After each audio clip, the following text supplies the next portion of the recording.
Good morning, good afternoon, good evening. I hope you're all doing well this fine Wednesday. I don't really need my camera on, do I? Okay, we're back with Karen Reid today. Karen Reid. I've been doing these trial recaps over on Michelle Walks, but I decided to do it here today on my main channel because I haven't got any other cases lined up to talk about, because I've just been doing Karen Reid. The whole of yesterday, I concentrated on Karen Reid and the phone data. I don't know how many times I've now listened to parts of that testimony from Mr. Whiffin, the Commonwealth's phone expert. And I want to talk about that. So it's going to be a longer live stream than the hour that I've been using for trial recaps, because I want to go through the whole thing, okay, and pull out selected parts from both the direct, the cross, and then the rebuttal arguments. I want to go through all of it. And when within, so day 5, right, day 5, when Whiffin was on the stand with the direct, I was really concerned. I mean, really concerned that this would sink Karen Reid, that this would be the thing that the jury would latch onto, because it did sound pretty convincing. It did. However, the more he talked, the more I thought about it. And with Mr. Alessi's really good cross-examination, I'm more confident now that the phone data isn't going to sink Karen Reid. However, I still have some reservations about it because it's technical, because there's a lot. I've got the benefit, you've got the benefit of going over it again and again and again, so that, you know, it's easier to understand. The jury don't get that. The jury get it once, and then they have to set it aside because the next witness comes along. It's not like they can replay it multiple times. And the next time that they encounter it is going to be with the defence's phone expert, which is going to give them more to think about. But after that, they've got to try to decipher it all, decipher both sides in their deliberations. And it concerns me that because it's so technical, some of the jurors will have switched off and just kind of taken on maybe a few of the points, and they're not able to put it together.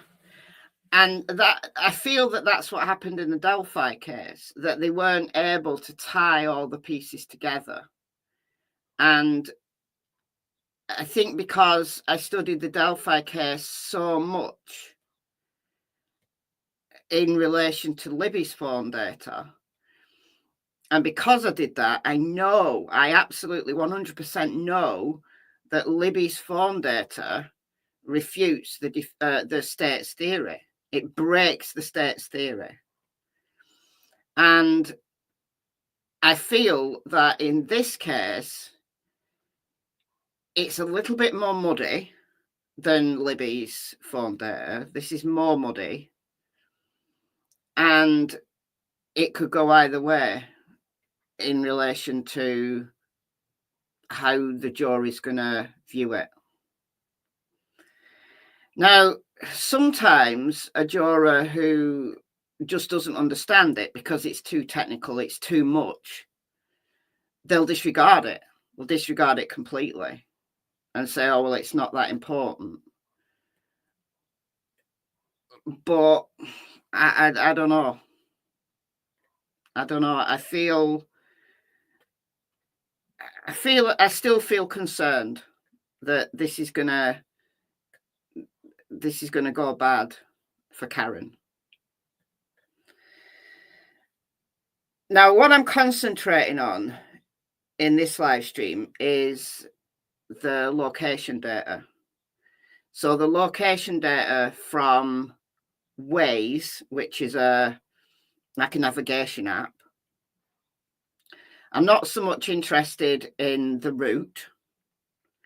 I'm interested in the times that John O'Keefe and Karen got to 34 Fairview. So that's where I'm going to start. And then we've got John's health data. So the steps, the flights climbed. We've also got the phone temperature, which I think that's one of the things that is really going to be problematic for the defence's theory, the phone temperature. And I think potentially Mr. Alessi counted it well enough, but it does concern me. It really does concern me, really. Now, I'm not going to talk about Jen McCabe. Jen McCabe is currently on the stand. So I'll talk about Jen McCabe's testimony tomorrow once it's completed, because she's still on the stand. So I'm not going to talk about Jen McCabe today.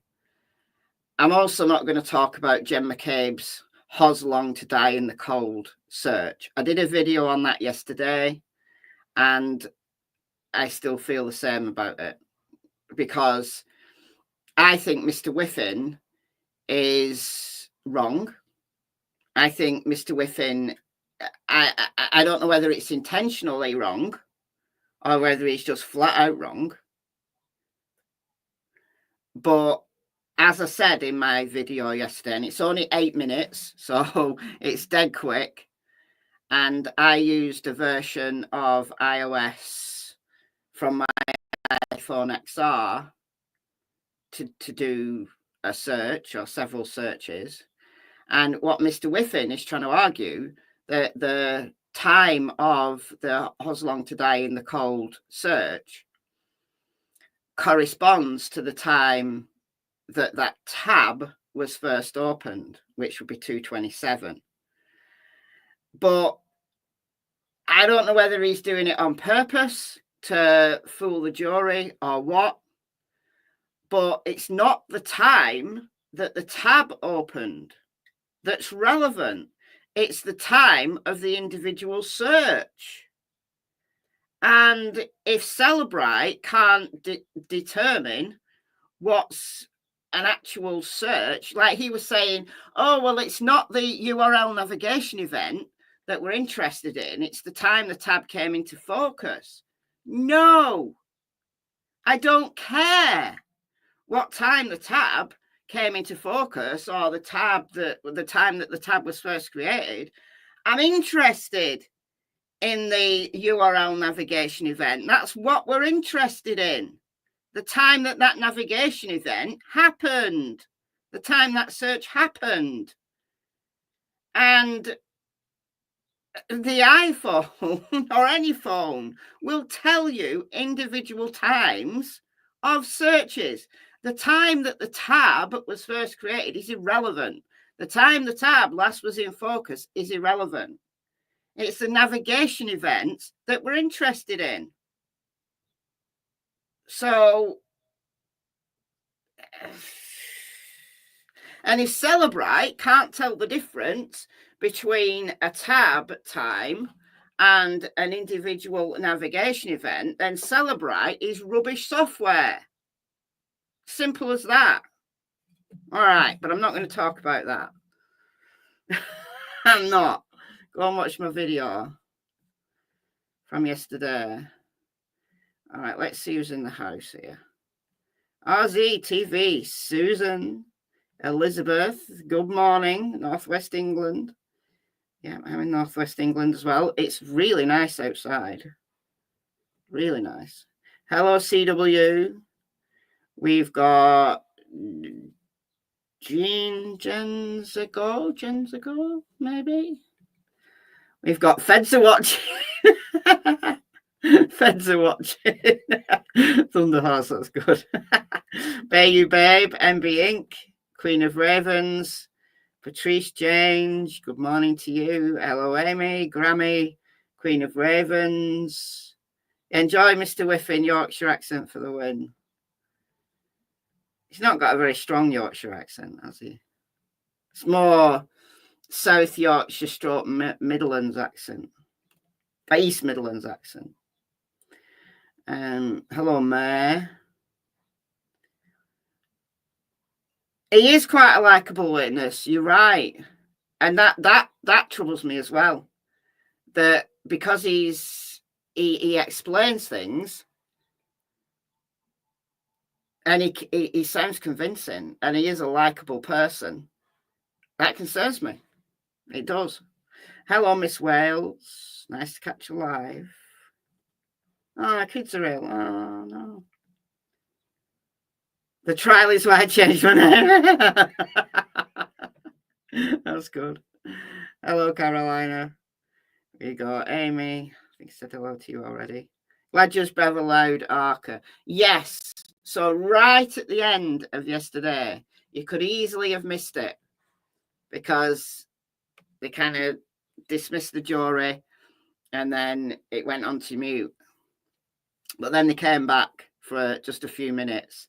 And Judge Bev is not happy. She's not happy with the defense. She thinks that the defense has been playing games. She thinks that they've tried to do a trial by ambush. So she's taken on Brennan's concerns completely and totally. But she is allowing Arca to testify because Karen deserves a fair trial. I think she realizes that if she doesn't let Arca testify and Karen's convicted, then it's a surefire appeal. So she's not going there. So yeah, Arca are going to testify. So that's good. That's very good. We got Broken Goth Doll in the house. We got, who else have we got? Blambriel. And Two Arctic Wolves. Greetings from Australia. Good time for you. Good evening to those down under. And the Quiet Observer. Harry Potter's Beard. Lisa. Deborah. 303 Co-op. Interesting name. All right. All right, let's get into this. Let's get into this. Got a whole 75 people watching. Woohoo! People really don't like my Karen Reid coverage, but what can I do? What can I do?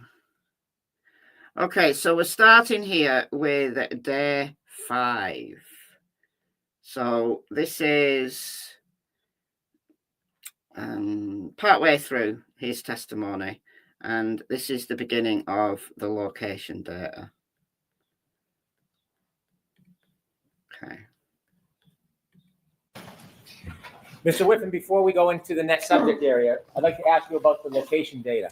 Based on your review of the location data, do you have an opinion whether the location data throughout the evening is consistent with John O'Keefe's cell phone being near the flagpole the entire night? I believe it is, yes. I asked you whether you had an opinion whether it was consistent with. I didn't ask you if you had an opinion to a reasonable degree of scientific certainty. Are there other things that you looked at that you will consider in addition to the location data to have a more certain opinion? There is. And is the next thing that you considered Apple healthcare data? It's the Apple Health data, yes. We asked about it, or I asked you about it earlier on, but I just want to talk about it a little bit before you show us and present to us the data that you've compiled for us. Is Apple Health data different than when you have like an Apple Watch? No, it's the same Apple Health data recording on the phone or the watch. The only difference is the sensors being used to do that monitoring. So if you're just using the phone, obviously you're only using the sensors in the phone. It's limited to steps walked and to altitude climbed. If you're wearing a watch, it can also do those things, but it can also add things like blood pressure monitoring and things like that. And the watch is a little bit more accurate. When I had an Apple Watch, I found it a little bit more accurate because it's actually on your body, so it's more sensitive. But we're talking about a phone. We're talking about John O'Keefe's phone, which was an iPhone 11. So not a really old phone, so an up-to-date phone for that time. I'm still using my iPhone 12, and it's a perfectly fine phone. All right, one thing that is completely missing from any of this conversation is Karen Reid's phone.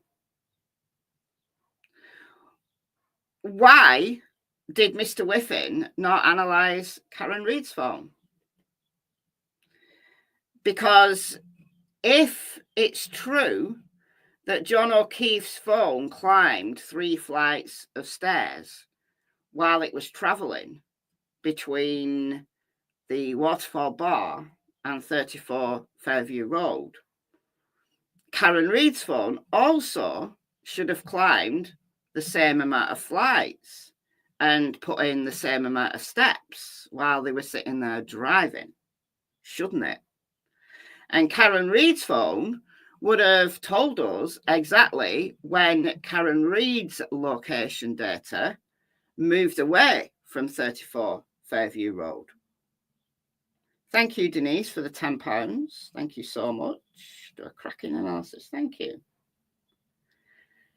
So why has Mr. Whiffen not analysed Karen Reid's phone? Because the location data and the health data should be identical or virtually identical up to the point where she leaves John O'Keefe at 34 Fairview and travels to One Meadows Ave, which is 6 minutes away. And we know that Karen's phone connected, we know this from trial 1, we've not heard it in this trial yet. It connected with John O'Keefe's Wi-Fi at One Meadows Ave at 12:36. So unless she went really, hell for leather and drove really fast, she would have set off from 34 Fairview at 12:30 for her phone to connect with John O'Keefe's Wi-Fi at 12:36, where she had to be in close proximity of One Meadows Ave. She had to have left 34 Fairview at around 12:30, if not a little before, because it was an unfamiliar location. Like, they got lost on the way there. So it's not like it's a really familiar route for Karen to go from 34 Fairview to One Meadows Ave. So if it's a really familiar route, then yeah, you may be able to get there a little bit quicker than the map would suggest. But if it's an unfamiliar route, especially in the dark when it's snowing, you're perhaps going to be a little bit slower than you would be normally. So she had to have left 34 Fairview at the very latest 12:30 to connect with John O'Keefe's Wi-Fi at 12:36. Denise, thank you for joining. Welcome to the Secret Agents Club, although I think you're a rejoin because I can see that you've already got some numbers on your badge. So yeah, thank you for rejoining. So these things, again, it's concerning me that the jury might not be able to put all this together. So I'm just hoping that in the defence's case, they go through all of this really carefully. I think Alessi has done a good job on cross. However, I don't want the jury to fall into the trap that the jury in the Delphi case did. I really don't. All right, going to move us on a little bit to here. All right, this, actually, let me zoom in here. This is John O'Keefe's health data. So I don't need to go through the entire route. I don't need to go through the entire route. So the Waze app tracked the route from the waterfall, showed that they went wrong and had to do a 3-point turn. I'm interested in the times around the flights climbed and them getting to 34 Fairview. And I'm not saying that John O'Keefe's phone didn't misinterpret a hill or hills as flights climbed. I'm not saying that. It's unusual for a phone to misinterpret driving as walking or flights climbed. It's unusual. But if he was holding the phone, moving it around, and they were going really slowly, it's possible that the phone accrued some steps, and because it's accruing steps and it's assuming that they're walking rather than driving, it's also going to, once it feels elevation, it's also going to assume that they're going up stairs or going up a hill walking rather than driving. I went up a hill yesterday in a car because I had stuff to do. Denise, thank you for gifting 5 memberships. Thank you so much. Holly, David, Noodles, Kelly, and Pamela. Welcome. If you've never been a member before, go and check out the members area. Got a bunch of stuff in there. So I purposefully held my phone. So I wasn't driving, I was a passenger. Purposefully held my phone. Now, the hill that I went up it's about, like, the incline is about 1,000 feet. Like, that's the distance is about 1,000 feet. And it rises 91 feet. I checked all this already. So it's not especially steep. I think it makes it like a 1 in 11 gradient or something like that. It's not especially steep. There is one part of it because it kind of starts quite gentle incline, and then the last bit of it is steep. And it didn't record flights climb. It didn't record a flight. It did not record a flight. If I was walking up that hill, it definitely would have. It probably would have recorded multiple flights, because one flight equals about 10 feet, 3 meters. But it didn't record anything. And I think it's because of the speed. So if Kyle drove at, like, I don't know, 10 miles an hour up the hill, I think it could possibly have recorded flights. Because as well as the incline and the movement, it also takes into account the speed. But because Kyle was driving at like 30 miles an hour, I don't think it, I think it recognized that I was in a car, or at least I wasn't walking or running. But if you crawl up the hill, like at 10 miles an hour, I think it would record flights. So maybe I'm prepared to accept that John O'Keefe's phone misinterpreted some hills as walking up flights of stairs. I'm prepared to accept that. I don't think it's especially relevant. What's relevant is what time they got to 34 Fairview and what time Karen left. Those are the 2 important things.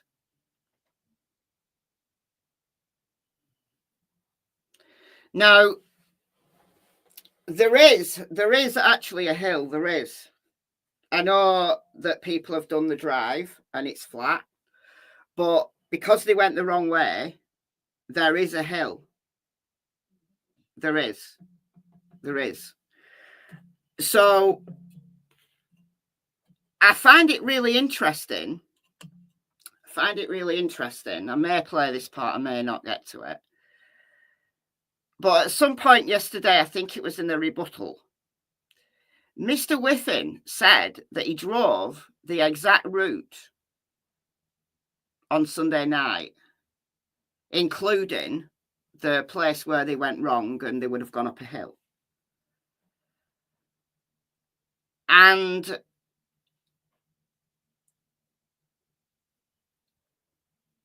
it was the recross, I think, because it was Mr. Alessi doing the questioning. And guess what happened? We never got to find out what the result of that route was. We never got to find out whether Mr. Whiffen's phone recorded flights climbed going up that same hill. Why? Because Hank Brennan objected. There was a sidebar, and then when they came back, Mr. Alessi just moved on. So we never found out what the result of Mr. Whiffen's little experiment was. I find that odd. I find that strange. So the number of flights climbed and the fact that the phone was taking some steps during the journey, I think is possibly going to confuse. It's possibly going to. I think it's a red herring. Let's put it that way. I think it's a red herring. What I'm interested in is what time they actually reached 34 Fairview. And it looks like they reached 34 Fairview at around 25 past 12. Okay, so this is the journey, and the phone is accruing steps. And then at around 24 minutes past, they arrive at 34 Fairview. And we can tell this from the Waze app that the car slows down and then eventually reaches a stop. So it's what happened after 25 past 12 that we need to concern ourselves with. And the state's case, or the Commonwealth's case, is that John O'Keefe was struck by Karen Reid's car at 12:32. That's their state's case. Now, the car, the Lexus, had already stopped by this time. It was already stationary at this time. So at this point, the 36 steps and the 25 meters walked is actual movement from John O'Keefe. It's not the phone misinterpreting movement. This is John O'Keefe's actual body moving. This is John O'Keefe walking. Right?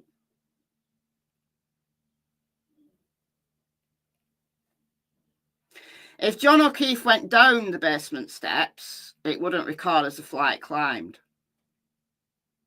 It only records incline, flights climbed. It doesn't record going down. This is what everybody got confused with in the Delphi case. And I also learned something that is very relevant to the Delphi case as well, that I'd found in my experiments that I'd done with my iPhone 6, if you remember, if you've been following the Delphi case and you've been watching my experiments. That I've been saying that it doesn't put steps on the phone. It doesn't record the steps in real time. It records the steps with a delay. And that's very, very important in the Delphi case. less so important in this case, because I'm prepared to accept that these flights were actually the car, the movement in the car, and them traveling really slowly up a hill. So it misinterpreted, thought that they were walking up a hill or running up a hill, when actually they weren't. They were in a car. It's just that John was holding the phone and the car was going up an incline, but going up the incline really slowly.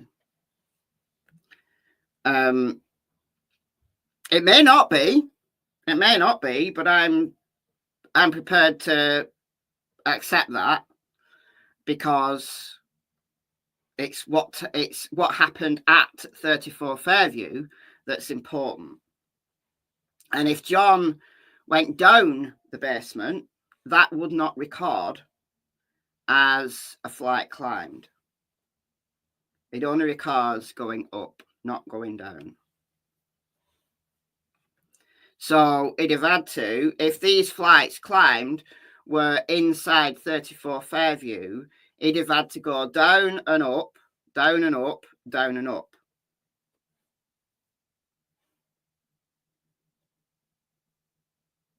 No, it doesn't record downhill. You can try with your phone. It doesn't. It absolutely doesn't. I know 100% it doesn't. It doesn't record going down. And that wasn't made clear in the Delphi trial. And it should have been. Don't forget the timing. Where's is 3 minutes behind? Yeah.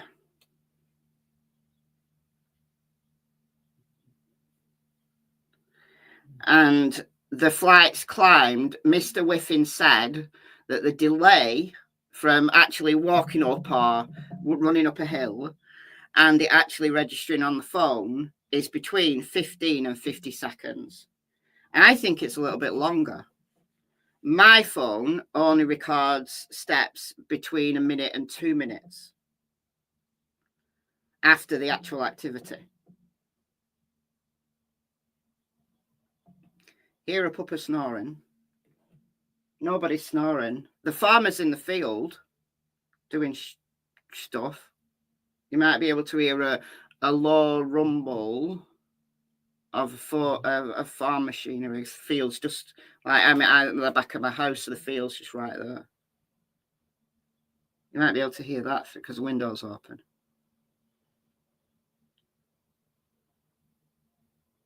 Cassie is in the room, but she's not snoring. Anyway, okay, let's play a little bit more from here. Show to begin with on Washington Street was around 12 minutes after midnight. So the presumption is that's where the location was at that time. And then 21 minutes and 5 seconds, the device had already started using Waze.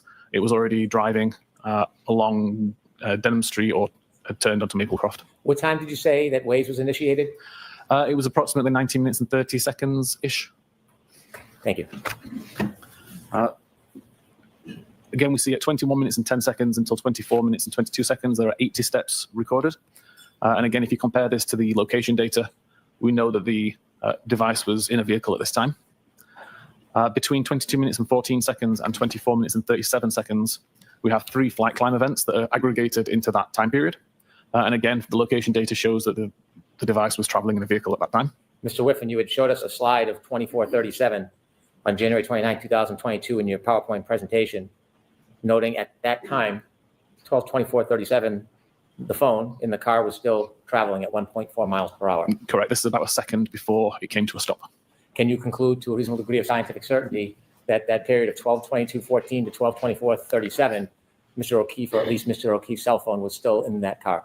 Yes, the location data shows it was in the car at the time. And my next few slides will demonstrate why that was still recording a flight climb event while it was in a vehicle. All right, cool. Again, we could have put this to bed. We could have completely put this to bed if Karen Reid's phone had been analysed in this way. I hope the defence discusses Karen Reid's phone and the movements of Karen Reid's phone. Now, the Waze app John had the Waze app up because they were lost. So Karen's phone wouldn't have the Waze data, but Karen's phone would have health data. Assuming that she's got an iPhone. And if she's got an Android, then I'm assuming that there's an equivalent to the health app. I don't know because I don't have an Android phone. But the health app is it's on the phone anyway. And you can turn it off, you can hide it, but it's still there. You don't you can't remove it completely. It's just a default thing on the phone, on all iPhones. For a long time, the health data has been there, and it's you can't really remove it. You can hide it, but you can't really remove it. All right, so if Karen's got an iPhone, then Karen's phone, even though she wasn't using Waze, what we would have is Karen's health data recording steps and recording flights climbed. If the steps and the flights climbed were on the journey.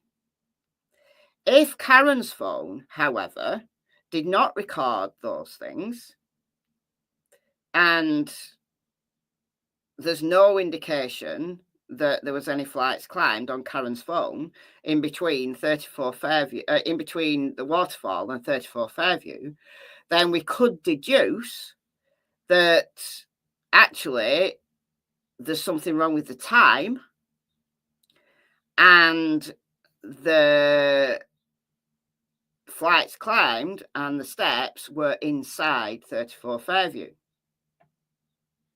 We could deduce that, couldn't we? But that's just a speculation because we don't have that information, because Mr. Whiffen didn't analyse Karen's phone. Not that we know about anyway. But you would think that that was a pretty obvious thing to get him to look at. All right. So this is telling us about the steps. And this is the places where...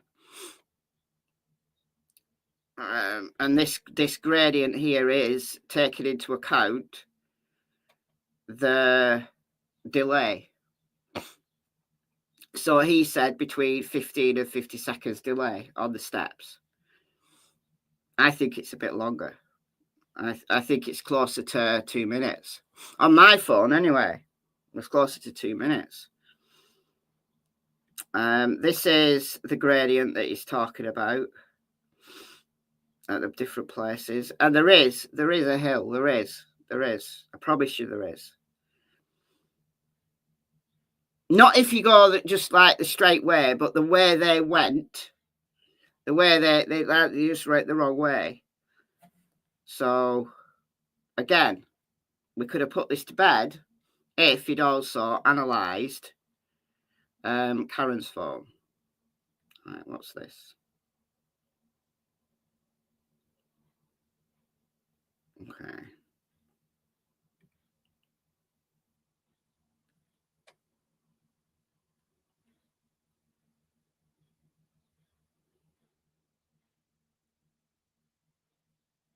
All right, we'll listen to a bit of this. For the UTC -5 offset. And you'll see that that is the same timestamp that Axiom shows here as the monotonic time, 12:21:27. What we need to then do is take that monotonic time and add... So this, I think, will go completely over the jury's heads. This was addressing... So it's very clear that Mr. Whiffen's been coached to do this, because he spontaneously, and Brennan stopped him, he spontaneously started talking about the 3 clocks that iPhones have. And he's only talking about that because he knows that Alessi brought it up in one of the pre-trial hearings. So he's definitely been coached, and that's fine. You know, the fact that the witness is prepared to counter some of the things that they know the defence might use, that's fine. But what's good for the goose is good for the gander. Brennan's so concerned about Arca and them preparing Arca for testimony. Why is he not also concerned about his own prepping of his witnesses? He shouldn't be concerned because it's perfectly normal to prep a witness. But I think this explanation here completely loses the jury. So even if there are 3 clocks, and even if each clock is slightly different, the jury ain't going to pick this. They ain't going to be able to pick this apart. So, I mean, listen, it's really, really complicated. To the baseband value that we see in the time offset table. So now we have a value of 1643, 3687.14954, and we add minus 183 point whatever this number is here to get this value. If we treat this value as number of seconds since the 1st of January 1970, then we get a time of 18 minutes and 23 seconds past midnight on January 29th, which is also the time that we show here as the baseband time. Finally, we can take the monotonic time and add the minus 181 seconds shown in the system to get this value, which equates to 18 minutes and 25 seconds past midnight on the 29th of January, which is the same as the display time up here. So all this is essentially doing is saying that the counter that is built into the iPhone is registered at the time of that we see in the top, the monotonic time. This is not necessarily the time that the event happened. You have to offset it with this value here in order to get the actual time that this happened. My own personal phone, when I was doing this testing, the time difference between the monotonic time and when something actually happened was over 2 weeks. There was a massive difference because my phone has been drifting so far since I originally bought and set up that phone. And again, when I was testing this, I can turn the flashlight on, turn the flashlight off. Both of those activities are recorded in the power log database. If I just look at the monotonic time, it's off by over 2 weeks. If I do this process to calculate the correct offset, it shows exactly when I turned that flashlight on and when I turned that flashlight off. The calculation is imperative. Without the calculation, these timestamps are irrelevant. And all Axiom is doing here is they're showing you the values that they use in order to calculate the final value. It doesn't mean that you can take the monotonic timestamp and read anything into it. It's completely irrelevant on its own. Is it necessary to understand this process in order to ensure the integrity of the time that you're offering to the jury so you understand whether it's accurate or not? It would be if we were discussing power log data. Power log data only really encompasses things like battery level, the time and date that it's plugged in, button presses, camera usage, things like that. It doesn't count for location data. It doesn't count for Apple Health data. They both work on the system time, and they both work on the same system time. So they're always going to be aligned. Do you have an opinion to a reasonable degree of scientific certainty as to the accuracy of the location data times and the accuracy of the health data times that you shared with us? They'd be consistent with each other. Yeah, but the fact that the location time and the health data time are consistent with each other is great. But are they consistent with reality? Are they consistent with the actual time? Is the question. So we have to kind of take it for granted, or take it with some faith that what he's telling us are that these times are actually the real times. They might be consistent with each other, like the Waze time and the health data time might be consistent with each other, but are they correct to the second with reality? That's the real question. And I'm not sure that the jury is really going to follow this. And again, as I said previously, when the jury gets lost, it can go either way, that they can just completely disregard it and just consider it irrelevant because they don't understand it. Therefore, they just don't take it into account. Or they can pick one thing that they think they understand, and whether that's actually real understanding or whether it's a misinterpretation of what was said is anybody's guess. So it does concern me that he's giving this information that is not going to be understood by the jury. Yeah, exactly. Blissful. Most people don't. Yeah. The jury must have felt like they were drowning in data. And remember, we've got the opportunity to play this over and over and over. The jury don't. I've heard it once and that's it. And then it's moved on to the next thing. And the next witness, and the next witness, and the next witness. And they might be taking notes, but when he's using all these numbers, how are they going to write all that down? Like, I understand what he's talking about. Like Unix time he's talking about, which is, it starts at 1st of January 1970. And when you look in metadata, when you actually inspect metadata and you're getting a precise time, like a real time, that something happens, you use Unix time. So there's converters, like you don't have to do all the math yourself. There's like converters. If you remember way back in the Summerwells case, when I found from the metadata on a TikTok video the exact time to the second that the swimming hole video was posted to Candice Wells' TikTok. Do you remember that?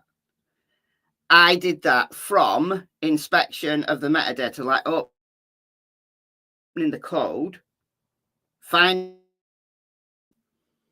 and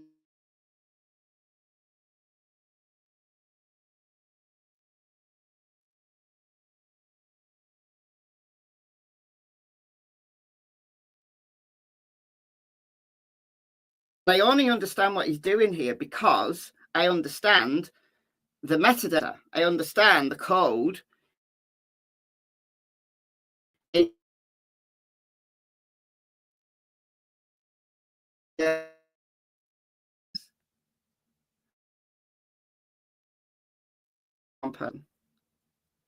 If I'm just cutting out for one person, then it's on your end. If I'm cutting out for everybody, then it's my internet being arsey. Yeah, I'm only on one bar.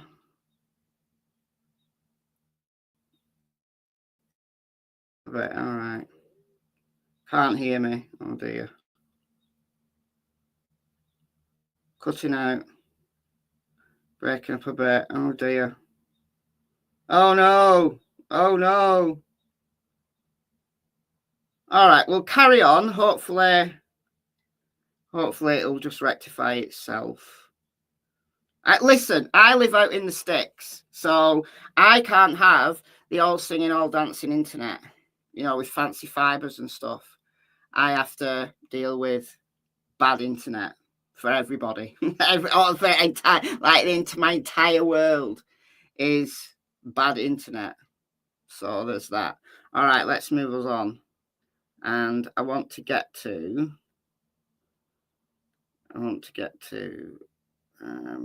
right, the temperature. I'm going to do that when he goes into cross. When we go into cross. All right, this is cross. We've got the break. Long break. We've got a long break. All right, we're in cross now. Oh, no, that's Arca. That's Arca.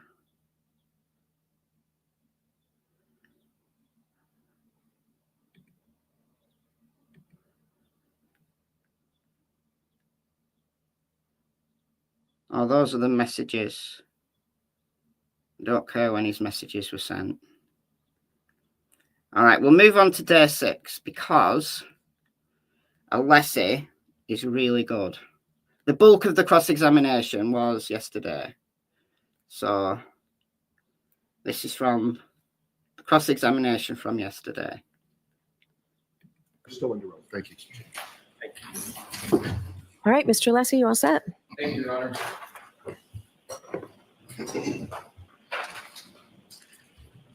May I approach you? Yes.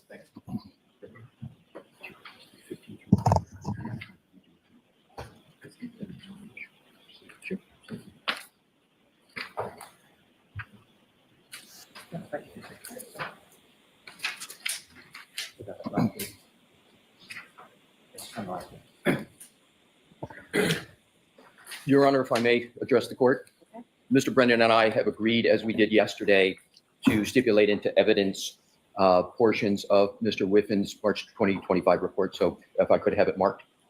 Thank you. Exhibit 43. Thank you. Thank you. This is hilarious. This is hilarious. Mr. Whiffin's report. Hilarious.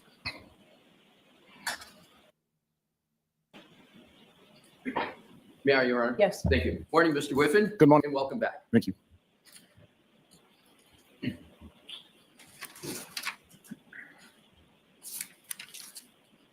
May I approach, Your Honor? Yes. Thank you.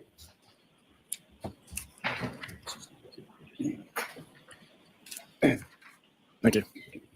Mr. Whiffin, I've just handed you, which is in evidence as Exhibit 43, and this is a portion of your March 2025 report.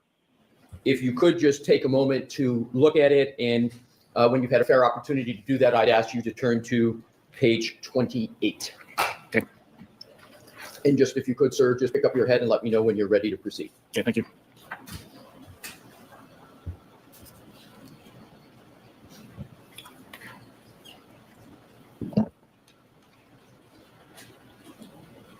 All the things that he didn't put in his little timeline for the jury. All the things that he didn't include in direct. We're going to talk about now.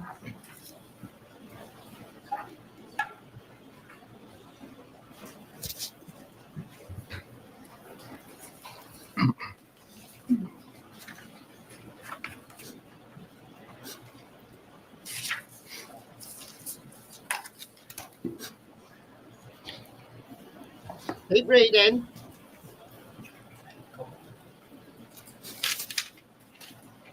Thank you. You ready, Mr. Whiffen? I am. Thank you.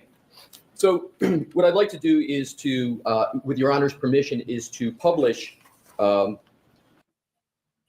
pages 28, 29, and 30, and start with page 28. Okay. Thank you, Your Honor. Mr. Wolf, and if you could enlarge the text down below as much as you can so the jury can see it.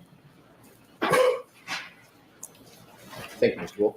So, Mr. Whiffin, this summary section of your report is a summary of the location section that you wrote in your March 2025 report, correct? That's correct. And it states the location data on this device contains a vast number of records while traveling between 12/19/33 and 12/24/38. These records all have a high horizontal accuracy value as well as bearing and speed information which conforms to the streets being traveled. Next paragraph. The device arrived outside 34 Fairview at 12/24/38 where it ain't static for about 30 seconds. Do you see that, sir? I do, yes. And did I read that correctly? You did. Did I read that correctly? Sorry, yes, you did. So at the end of it says, show the device move. Right.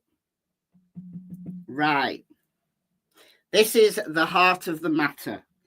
All of the stuff from the direct on day 5 becomes pretty much irrelevant. Let's be very clear.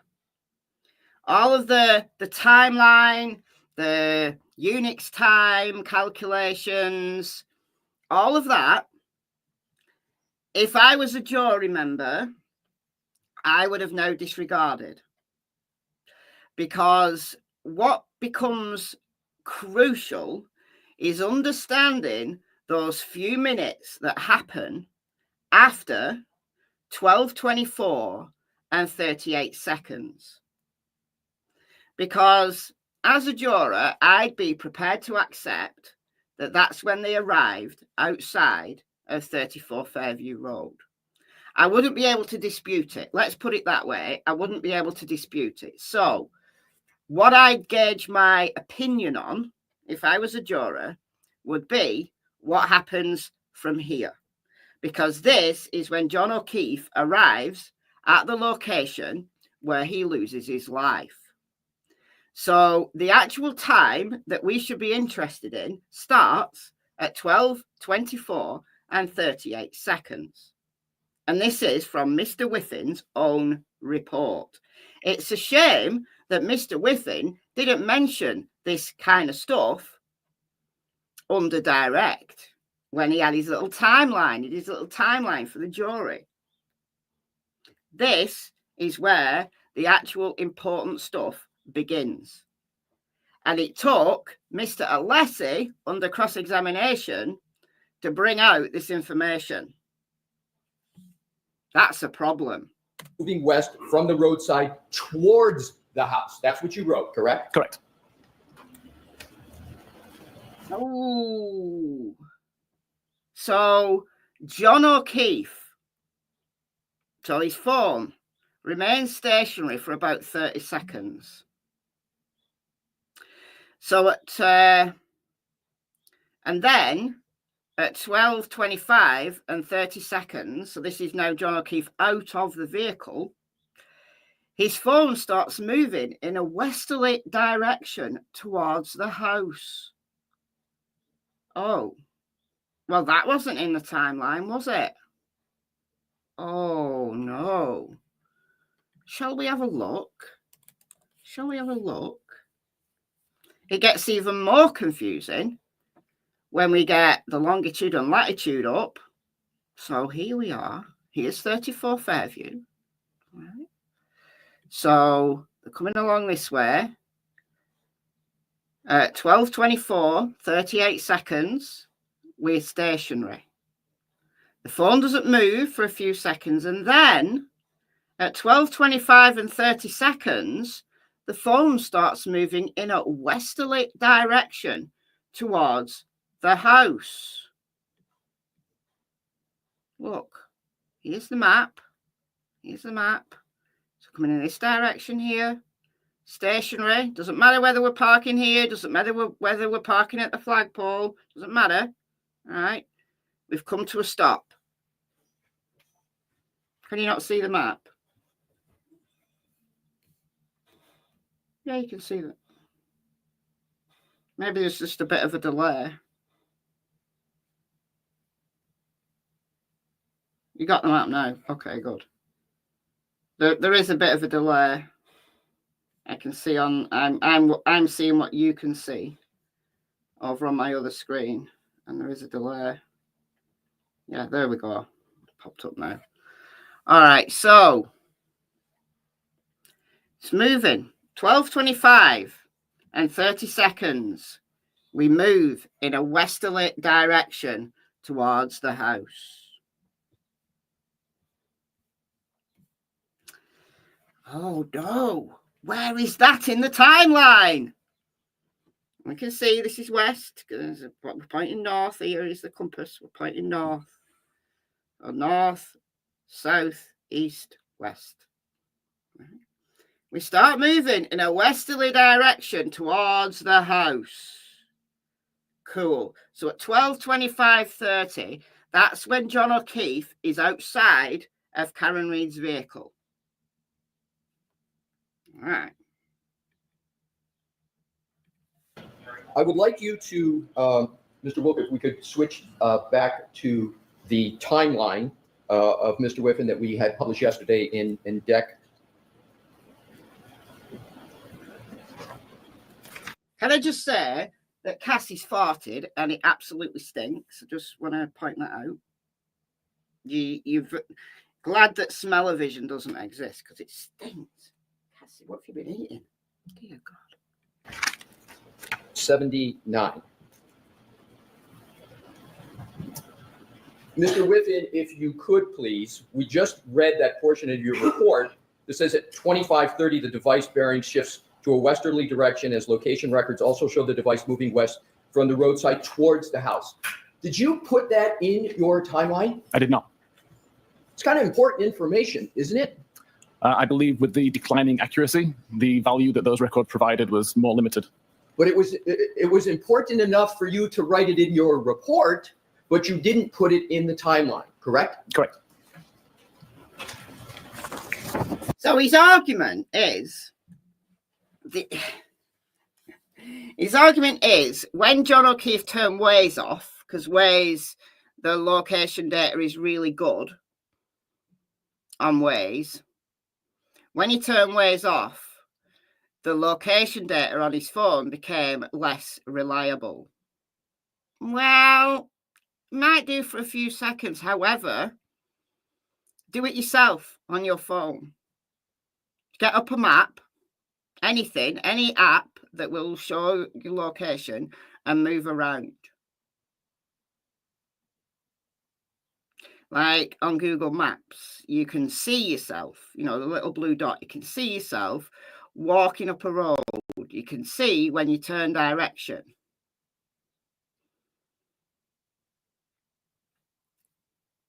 It's not that these days, the GPS on a phone is pretty good. So the fact that he could be bothered to write in his report that the phone started moving in a westerly direction towards the house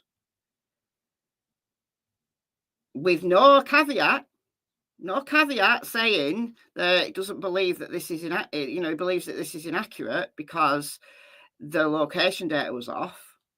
Didn't say that, did he? No, but didn't bother to put it in his timeline.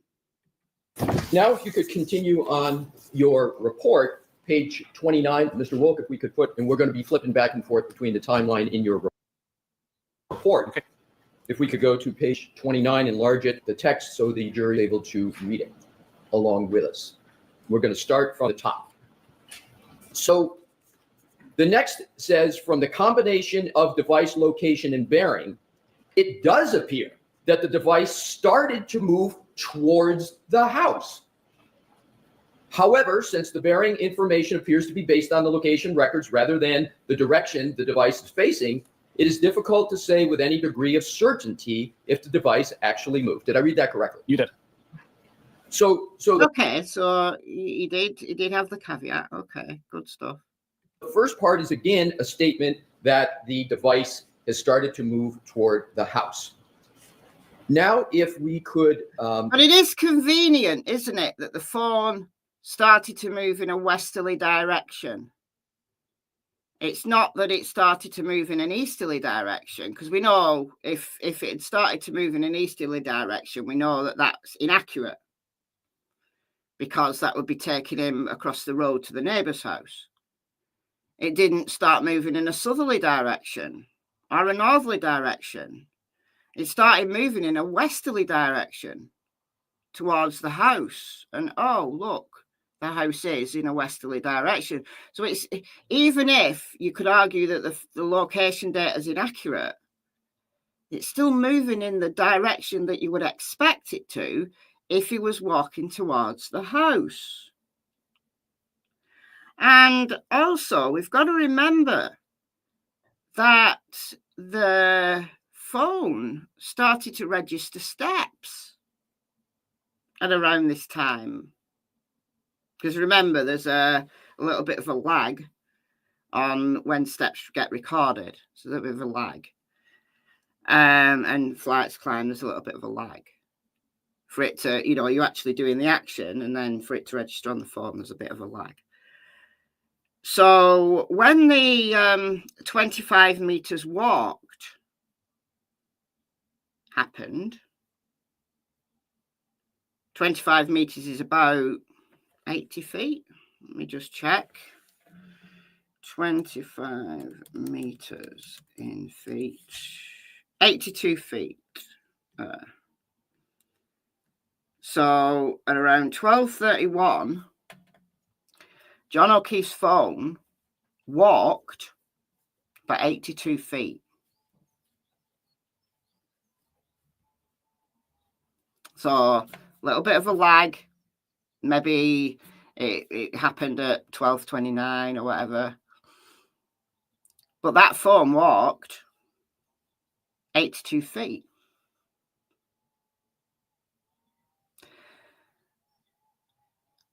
How do you explain that?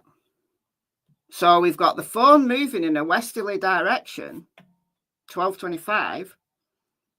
Shortly thereafter, it accrues 82 feet of walking distance.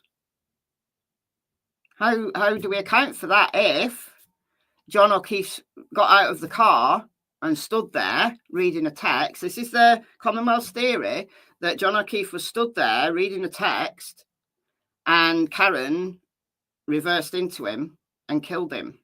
How does a phone register 82 feet of walking time if you just get out of a car and you're instantly hit by it? And it flings you in the air for about like 8 or 10 feet, and then you don't move again. How does that work? How does that work exactly? Because the distance from the distance up the drive, the distance of the drive is about 50 feet. From here, if he's dropped off here and he walks in a diagonal direction, like this way, that's about 70 feet. So she parks here because there's cars already on the drive. So if she parks here and he gets out here and walks in diagonal direction across the lawn, or he may walk like this, go like that, but that's further. But if he does that, or he walks up there and goes through this gate, you're looking at about 70 feet. So 82 feet walking is consistent with him walking across the lawn and either going in the house or going in the backyard.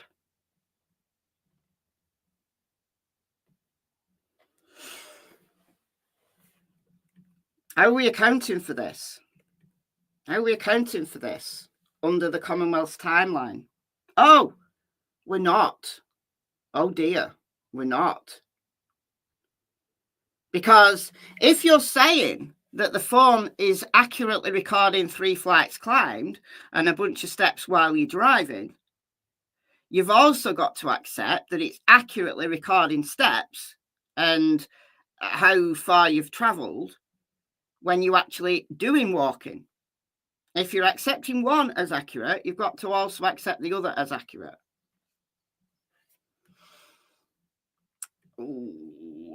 Oh dear, this is becoming a problem for the Commonwealth. However, my concern is, will the jury be able to put this together? Because the jurors in the Delphi case could not.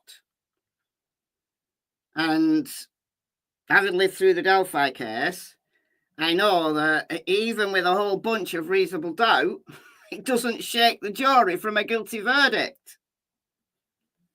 So forgive me for being a little bit concerned about this. Go to the next paragraph. This location data is immediately followed by 12 minutes of low accuracy records, which offer no reliable location information. So I just want to make sure I've got a time period here. The 12 minutes is from 12:25, correct? Yes. And so correct. 12:25 plus 12 is 12:37. So the range we're talking about here is from 12:25 through 12:37, correct? So it just so happens, just completely coincidental, that during the 12 minutes when John O'Keefe's phone is likely in the house or, heading to the house or in the backyard even, getting attacked by Chloe, who Brian Albert in trial 1 said he let her out to do her business in the backyard. It just so happens that during that time, the phone is recording really inaccurate data. Isn't that convenient? Correct.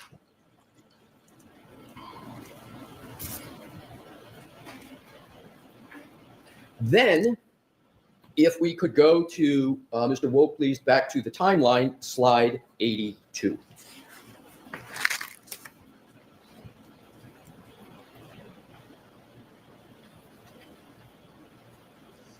So I want to discuss with you the very entry, health 12/31/56, where you have the entry start of health event, 36 steps, 25 meters. And yesterday we agreed 25 meters is approximately 84 feet, correct? Correct.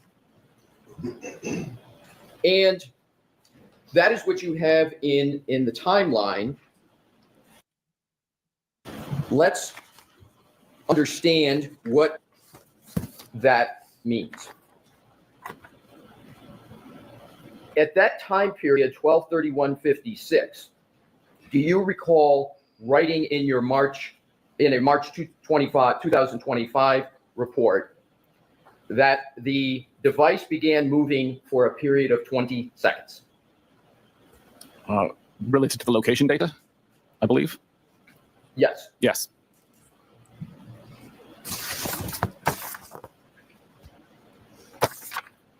Now, if we could, Mr. Wolf, go back to page 29 of the report.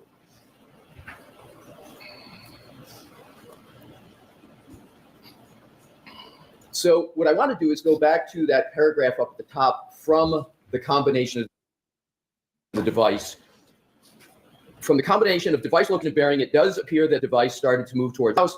However, since the bearing information appears based on the location records rather than the direction the device is facing, it is difficult to say with any degree of certainty if the device actually moved. So you're talking about difficulty saying with certainty, correct? Correct. But it is certainly possible that the device was at that location and was moving toward the house. That's possible, correct? Based on location data, yes.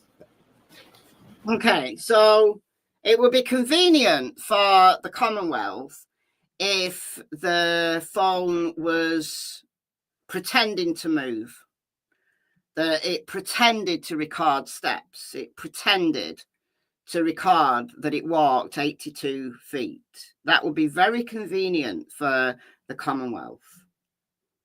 Again, if we're saying that the flights climbed is accurate, as in when they were lost and the phone misinterpreted the hill as walking up a hill rather than driving up a hill, if we're saying that that's accurate, we've also got to accept that the 82 feet that phone walked is also accurate, going in a westerly direction towards the house.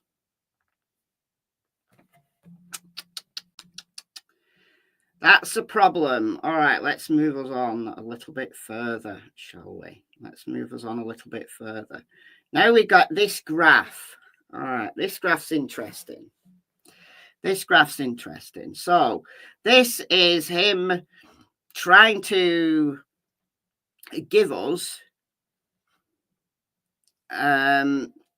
this small circle here is where he thinks the phone was.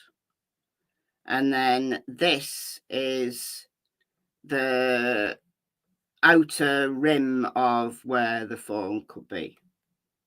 This is your depiction, is that based upon what you said yesterday, the phone could be at the very edge of the top of the circle, correct? Correct. And the phone could also be at any point, so you can, in theory, put a phone anywhere around the very edges of that entire circle, correct? There's caveats to that, but yes. Well, I'm just asking Yes. you that according to your testimony yesterday in this depiction, the phone could be anywhere in that location Yes. within the area of that white circle. Correct.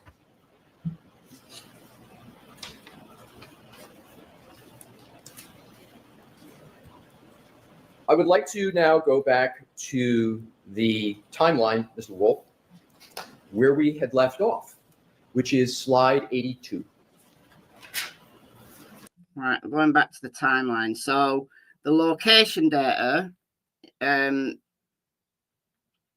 it could be in the house, could be on the yard, it could be moving, it might not be moving. You've got to explain, though, why that phone recorded. So we're not just talking about GPS, we're talking about that phone recording 82 feet walked. If Karen Reid hit him, that phone would not have recorded 82 feet of walking distance. Thank you for the £5, Denise. Michelle, did you see Sergio Denaro's and ex-CIA interrogator et al. Conclusion on how the interview of Richard Allen proved his innocence? No, I didn't. I haven't seen that.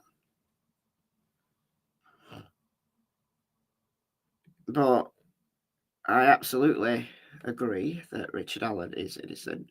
But thank you for the 5. Very kind of you.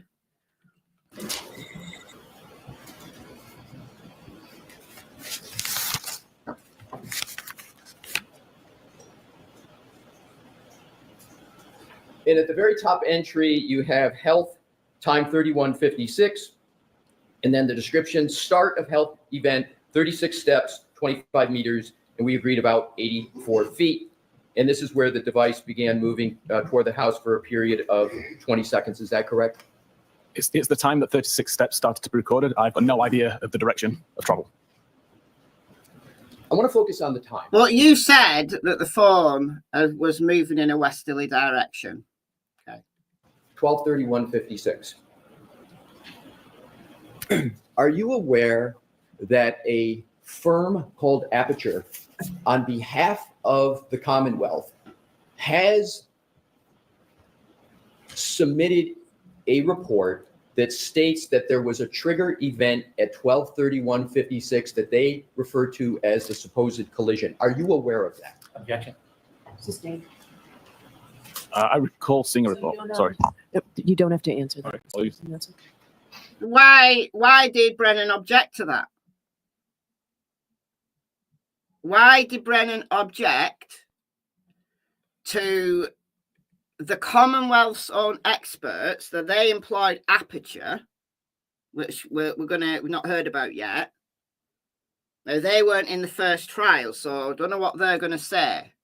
But Aperture are the company that is going to go against ARCA. So defense have got ARCA, the crash test people. Now, in trial 1, all we had was Trooper Paul, who was terrible. But this time, the Commonwealth have actually got experts to talk about the collision that they believe happened. And they believe that happened just a shade under 12:32. So I don't know why Brennan's objecting to this, but if the phone was moving, the phone was walking at that time, how could a collision have occurred?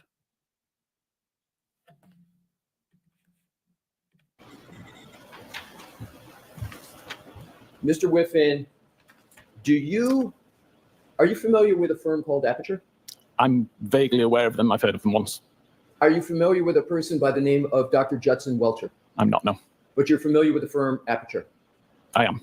And do you know that the Aperture firm is working on this case? That's the only reason I'm aware of this company. Right. And do you know that the Aperture firm has used your data in your report? Do you know that? I believe I saw something about that. You believe you saw something, or do you know that they've used your data for a report in this matter? Yeah, so the expert that belongs to Aperture is Dr. Welcher, but we haven't heard from them yet, so we don't know what they're going to say. I recall seeing a report. I don't recall whether it was my data that was being referenced. Do you recall seeing a report from Aperture? I do. So you reviewed a report from Aperture? Several months ago, yes. And did you read the whole report? It was a PowerPoint presentation, I believe. Yes. Yes, I reviewed it. And you recall reading that entire PowerPoint presentation? I don't recall what it said, but I remember reading through it. Fair enough. This is very disingenuous. So you recall it, you don't remember what it said, you don't know that they used your data. How would you not know that they used your data? How would you not know? Would you not recognize your own data? This is really disingenuous of Mr. Whiffen here. Do you remember, as you sit here today, reading about a trigger of a number 1162-2? Do you recall reading that? I recall seeing reference to a trigger event. What did you understand the Aperture firm that's retained by the Commonwealth, what do you understand they meant by trigger 1162-2. Objection. Sustained. Do you recall the specific slide that discussed a trigger? Objection. Do you recall that, Mr. Whiffen? Very vaguely. Would it help your recollection if I showed you a slide from that report that you said you reviewed to refresh your recollection? Objection. All right, so why don't I see counsel at sidebar? Bring that with you, Mr. Alessi, please. Okay, we get a sidebar. Brennan obviously doesn't want this to be shown. You this document. Let's go. So we're still on sidebar.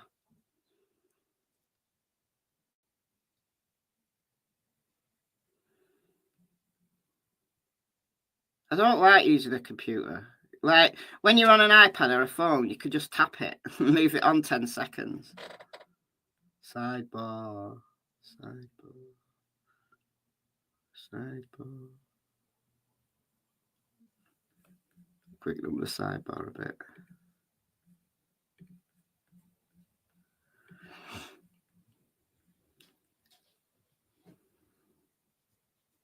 I'll turn it back, don't worry. I know most of you can't handle 2 times speed.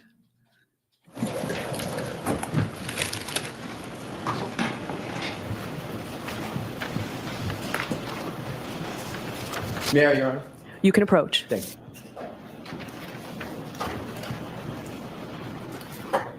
Mr. Whiffen, I'm handing you this. Excuse me, Brennan. I'm handing you this document. Thank you. May I stand by the witness? Sure. Tell me when you've had a fair opportunity to take a look at that.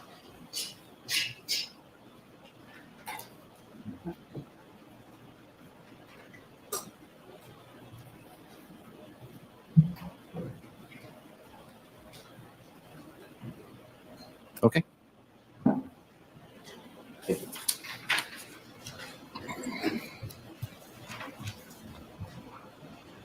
Mr. Whiffen, does that refresh your recollection with regard to an aperture report that discusses a trigger of 1162-2? It does, thank you. Pardon me? It does, thank you. And how does it refresh your recollection? I remember seeing that several months ago. I'm sorry, Your Honor. There's a blower on here that I'm having trouble hearing Mr. Whiffen. If you, sir, could bring the mic, it's not your fault. If you could bring it and speak a little louder, I'd appreciate it. Yeah, I recall seeing that as part of the report that I read 2 months ago. And you recall the time of 12:31:38 now, correct? Correct. Let's go back to your timeline.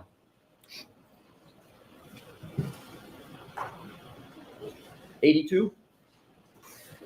So you just spoke about a trigger 1162-2 associated with a time of 12:31:38, and we are now at the timeline of 12:31:56, correct? Objection. Sustained. We are now going back to the timeline. Why is all this sustain going on? Is it the form? Does Brennan think that Alessi's leading? Because listen, Brennan is the absolute expert in leading a witness. And yeah, sometimes she sustains when he leads and she says, word it differently. She does that because he does lead. But why these constant objections? Is it because the collision time isn't consistent with the phone coming to a stop? Is it that the phone continued to move after the collision time? Which brings into question the fact that there is a collision time at all. Deck 82, and you see up at the top where it says health 31:56. You see that, sir? I do. And then it says start of health event 36 steps, 25 meters, which we have said is 84 feet or so. And this is when the device begins moving, correct? Correct. And that is after the trigger of 1162-2, correct? Objection. Sustained. Why? Let's go to the next entry. Why? Why? Why is that sustained? Why? If the trigger event, i.e. the collision, happens before the phone continues to move and walks 80, they're saying 84 feet, which takes them into the house, it brings into question the data that Aperture is used to say that there's a collision at all. Because if John O'Keefe is knocked over at just a couple of seconds before 12:32, his phone isn't going to continue to move 84 feet, is it? That's the reason why Brennan wants all of these objections, and little Bev there is sustaining all these objections. On the timeline, which is 12:32:03. You see that? That's Doppler. I do. And then you state pocket state cleared. Is the phone at that time in a pocket? It's impossible for me to say. I can say that the camera was blocked, but I don't know what was blocking it. You're saying at this point the camera is blocked? It had been blocked, and at that point, it became unblocked. So at this point, it became unblocked from a previous block status, correct? Oh, okay. So your phone knows when your camera is blocked, right? So modern phones that have face recognition, that you can unlock your phone by just looking at it. Your camera is always on. Your camera is always active. It has to be. So when the phone, when the phone comes on, but it's in a locked state, and then you look at your phone, as long as you've activated face recognition, then the camera reads your face and it opens your phone. You know all this, right?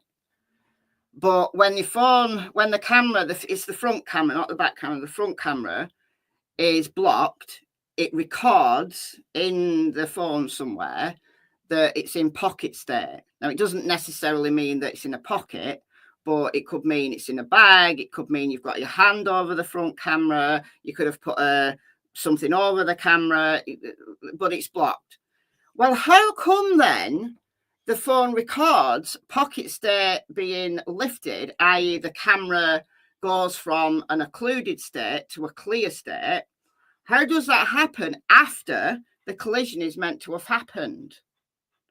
And how come the pocket state gets cleared immediately after John O'Keefe's phone has walked 84 feet?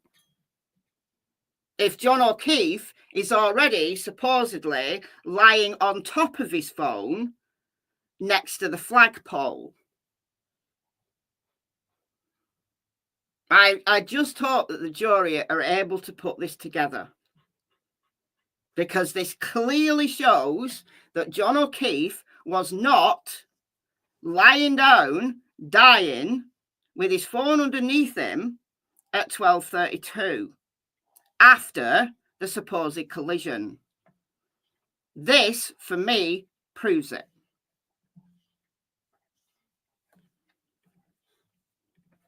Yes.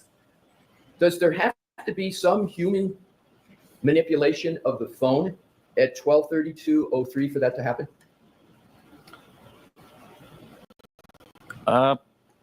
Technically not. No. There are scenarios that wouldn't require it. Is it more No. likely than not that there had to have been some human contact in action for this? Phone had to have had its camera cleared. So the phone gets taken out of a pocket. The phone, you take your hand off the front camera. So yeah, your phone could fall out of your pocket, which is not a human action. But the phone has to have been manipulated in a certain way to clear that pocket state. And if John O'Keefe was already lying on the ground dying with his phone underneath him, that did not happen, did it? No. Pocket state clearing event to occur. Yes. 12:32:04 is the next. Thank you, Harry Potter's Beard, for gifting a membership. Thank you so much. I don't know who's got it because I turned my other computer off when my internet was playing up. So I can't see who's got it because I'm just using StreamYard. But thank you for gifting that membership. And if you got that membership, welcome. Welcome, welcome.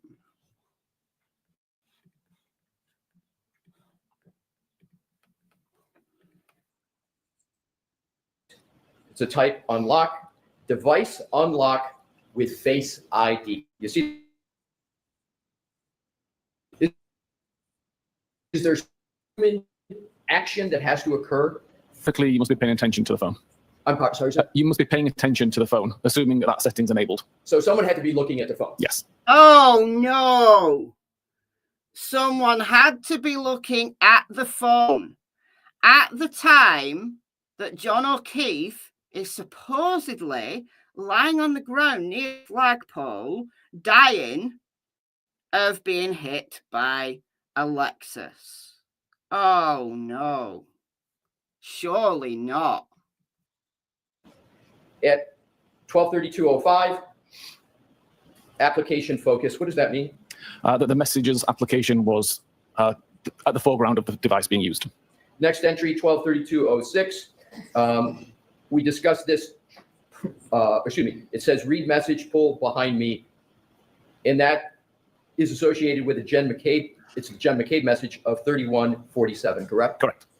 And does a human have to be reading that for that entry to be made? The message needs to be on screen. If the conversation with Jen McCabe was already on screen when the device was unlocked, then that message would automatically be considered read. Next entry, app lock, 12:32:09, end application focuses messages, and then it says device locked with lock button for the last time. That requires human interaction with the phone, correct? Correct. And it actually requires somebody to take the cell phone and press the side button to do that, correct? It does, yes. So there has to be some degree of coordination for that to occur, for a human to be able to have something that hits that button, correct? Certainly, yes. That's Right, so the phone is being manipulated by a human after the time that the collision is meant to have occurred. So there's something very wrong with Aperture's research, but we haven't got there yet in the trial. So let's wait for that. Right, going to move us on a little bit more. All right, let's look at this. Let's look at this thing here. Let's look at this thing here. This is the temperature of the phone. So the Commonwealth is arguing that John O'Keefe's phone rapidly lost temperature. So the phone battery records the temperature that it's at, right? So Mr. Whiffen did an experiment, which is complete nonsense, but he did an experiment where he put a phone in the freezer and it lost a total of 50 degrees, I think, in 15 minutes, right? I've never tried putting my phone in the freezer. I'm not going to try putting my phone in the freezer because why would you? It's a rubbish experiment. Because putting a phone in a freezer is a completely different scenario than John O'Keefe's phone. If what the Commonwealth is saying is true, that John O'Keefe's phone was underneath him. So still maintain some like body heat. Putting a phone in a freezer doesn't have that luxury. The actual way to test this,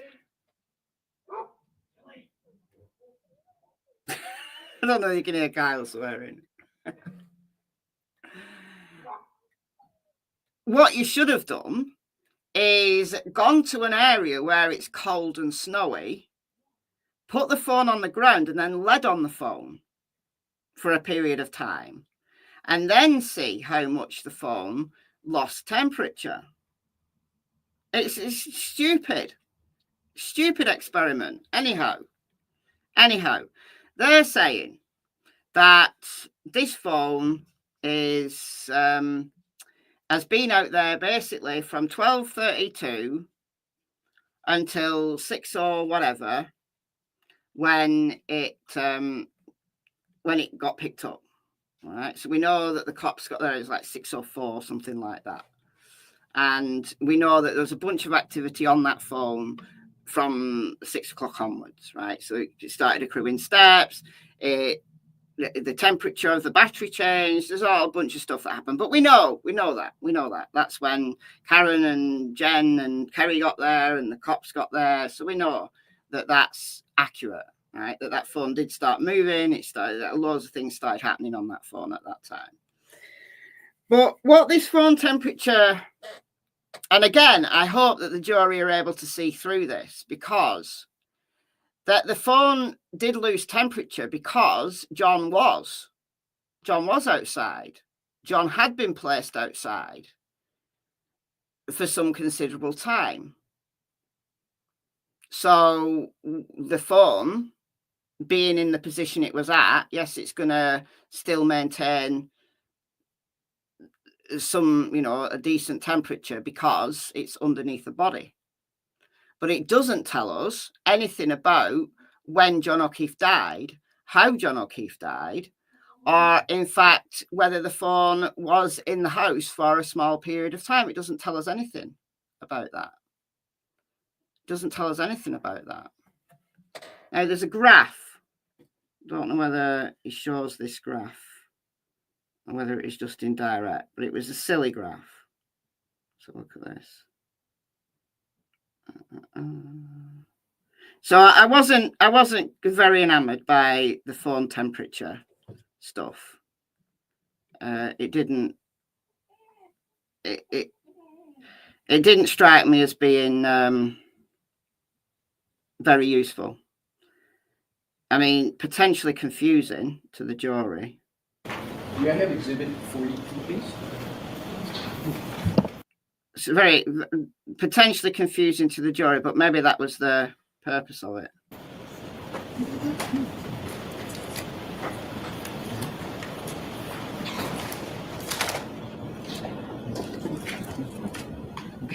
What is Exhibit 42? It's, Okay, thank you. We've got it. Thank you, Tori. may I hand it to the witness? Yes.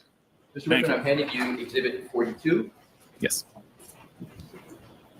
Do you recognize exhibit 42 from your March 2025 report? I do. And sir, just take a fair time to familiarize yourself with the exhibit before I start asking you questions. They're going to be very brief. And I'm going to be, you look what you need to, but I'm going to be focusing on just under detailed analysis communications on paragraph 3, on page 43, the top 3 or 4 entries. Okay. Tell me when you're ready, sir.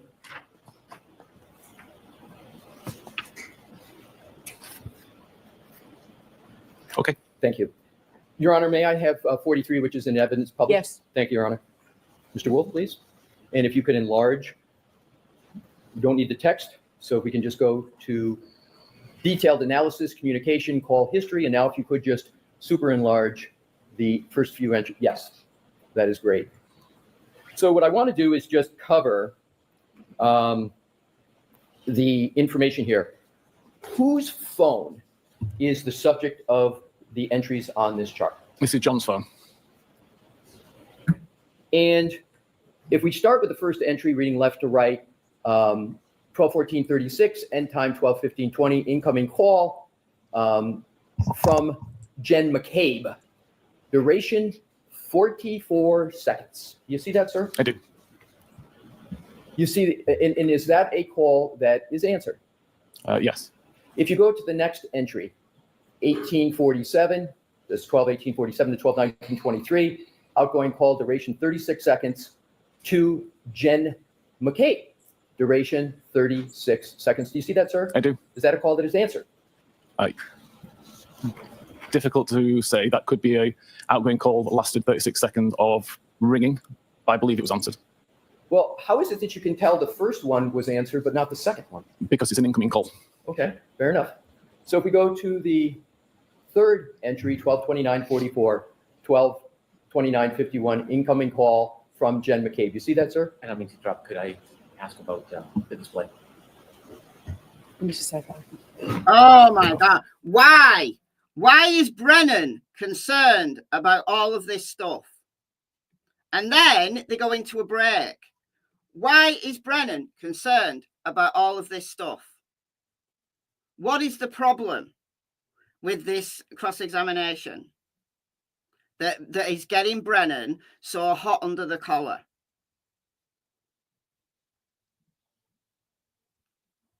Why?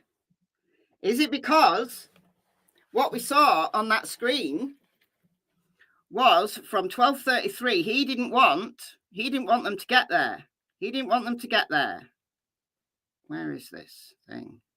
Jesus, I don't like using the computer for this. It's so imprecise. Ah, it's right there. Ah. Ah. Why is it not showing it? Or 4 entries. Okay. Tell me when you're ready, sir.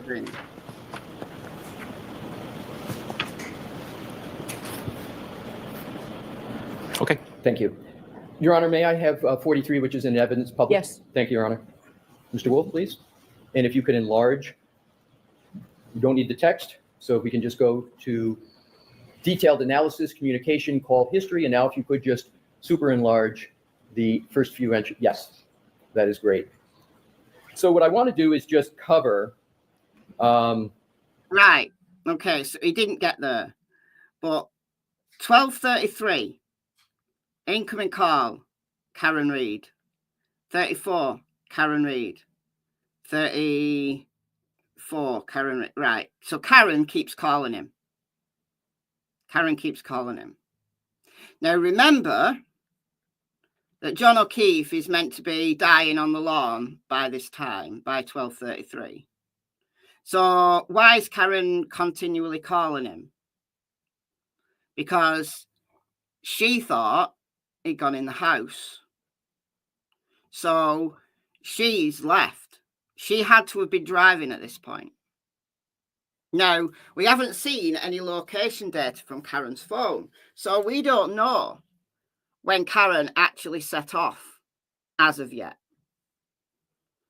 But Karen had to be driving at this point when she was calling John, because we know that she was back at 1 Meadows Ave at 12:36. And we know that 1 Meadows Ave is 6 minutes away from 34 Fairview Road. And remember, oh, it's actually further. 7 minutes. 8 minutes. So she had to have left by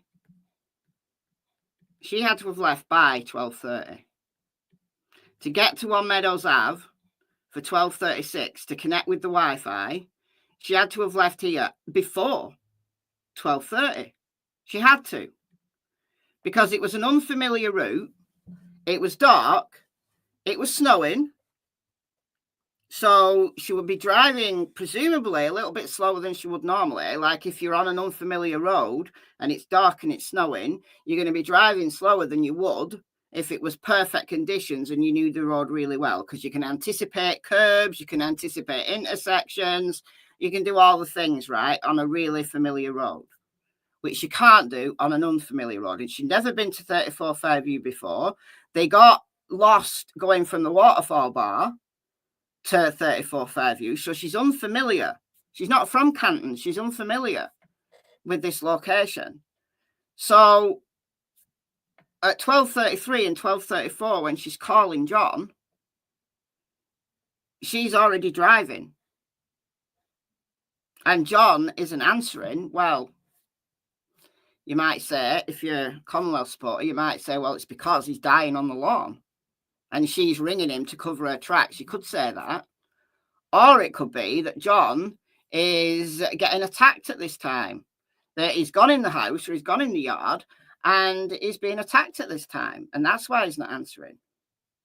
So the fact that the phone temperature, it doesn't record him going into the house for any significant amount of time. Well, maybe it's because he didn't go in the house for a significant amount of time. So the phone temperature stuff, in my opinion, is pretty irrelevant.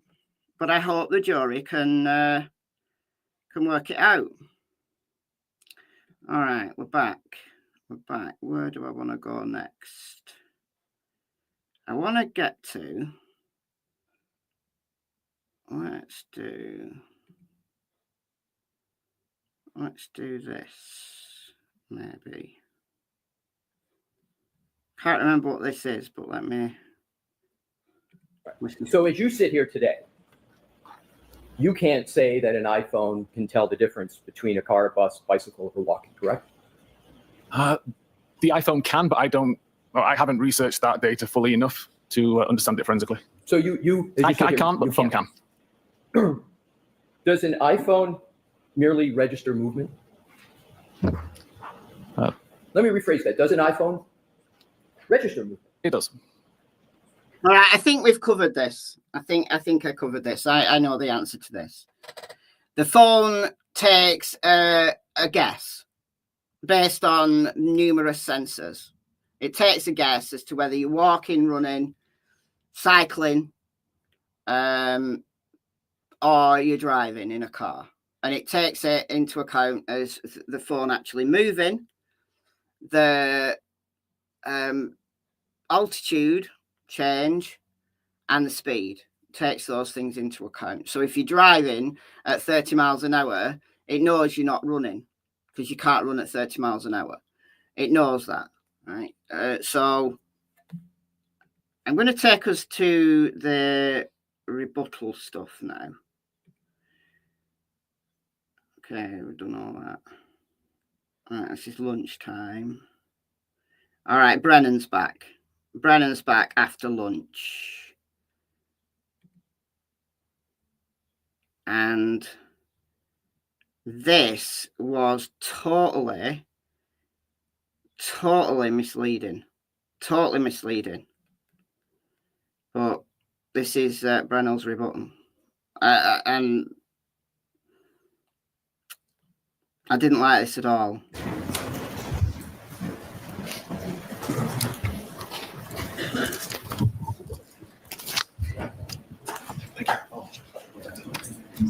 Why would the phone be under his body? Yeah, exactly. Why would the phone be under his body at all? Because supposedly his phone miraculously just happened to fall under his body when he was flung through the air with this magical side swipe. Just so happened that the phone fell on the floor first and then he fell on top of the phone. Or maybe the phone was in his pocket and it fell out of his pocket. It's very reminiscent of the Delphi case. You know, maybe John was a hero and hid it under his body while he was dying. Like they tried to get the jury to believe in the Delphi case. You know, Abby hid the phone under her body and all this nonsense. Absolute nonsense. Absolute complete nonsense. Mr. Whiffen, I'd like to ask you a couple of general questions. Yes. You mentioned with reference to location data that the scope of identifying a location of a phone can change depending on what information the phone is receiving. I'm sorry. Yep, I'll try Rephrase. again. You've shown us a number of graphs and exhibits Yes. that show different circles. Some might be smaller, some might be larger than others. Yes. And you shared with us that location information is being received from a number of different sources. Yes. Can you remind us again, what can affect that location data as far as receiving some high accuracy, mid and low level? What could affect the receipt of that information? So primarily the requesting application defines how accurate it needs the data. iOS location services then determines the best technology to use in order to work out that location. And it can use GPS information for the most accurate. It can use Wi-Fi cell sighting. So it understands the Wi-Fi networks that it can detect close by, and it knows where those networks are. And from that, it can derive where it itself is. Similar idea with both Bluetooth beacons and with cell tower technology. It understands where the cell towers are. It understands where the Bluetooth beacons are. And if it can see those particular cell towers or beacons, it knows roughly where itself must be. You share with us there are some factors that can affect that location data? Yes. Yeah, okay. There is. Did he have a jacket on? No, he didn't. He didn't have a jacket on. In addition to being in a building, like a house or a business, that's one way it can be affected? It is. And there are other ways as well, isn't there? There are. And could you share again the other ways that location information could change? Yeah, the weather can play an effect on it.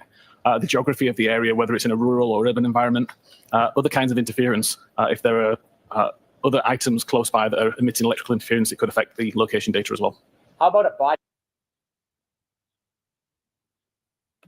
being on the phone? Could that affect location data? Objection, Your Honor. Ask it differently.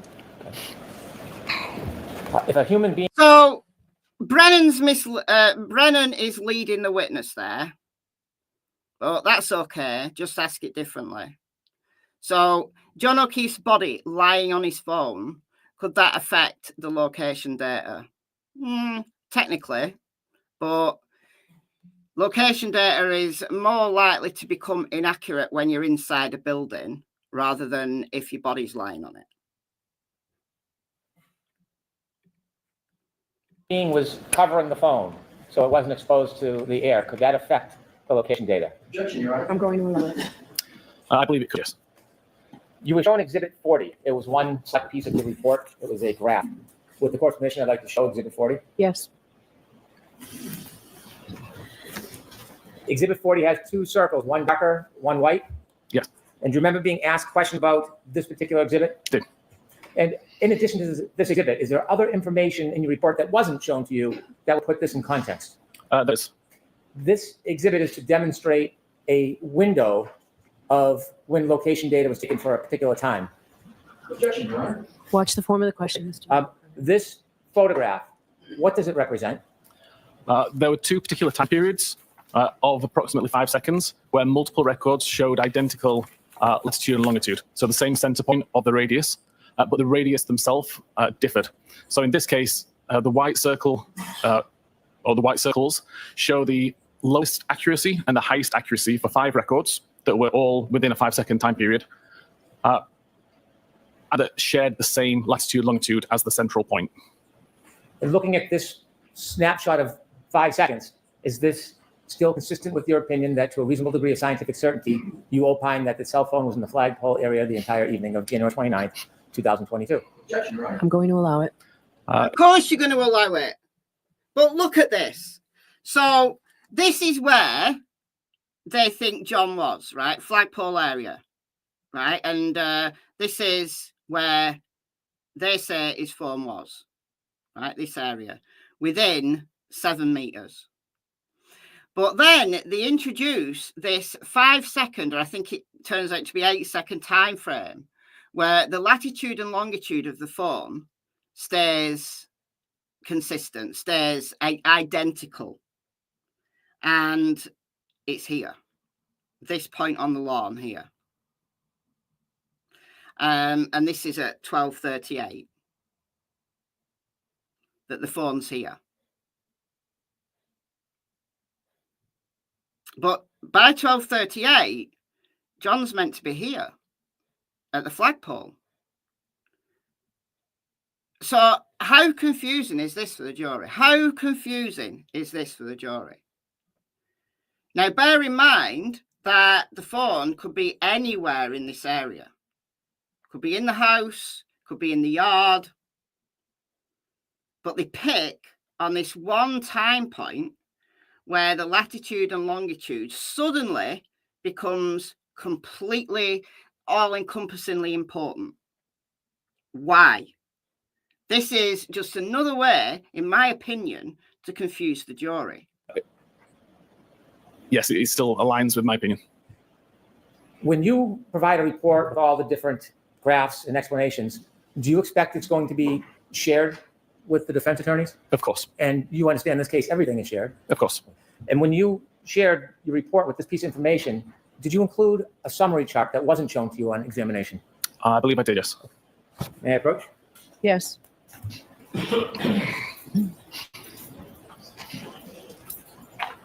Showing you your Thank you. report. Do you recognize your report? I do. And what page are you on? 22. Do you recognize anything in particular as far as the chart on that page? I do. There's a chart at the top with the location data that was used to create the image shown. Does that chart help explain this photograph? It does. And move that chart into evidence. Any objection, Mr. Alexie? No objection, Your Honor. To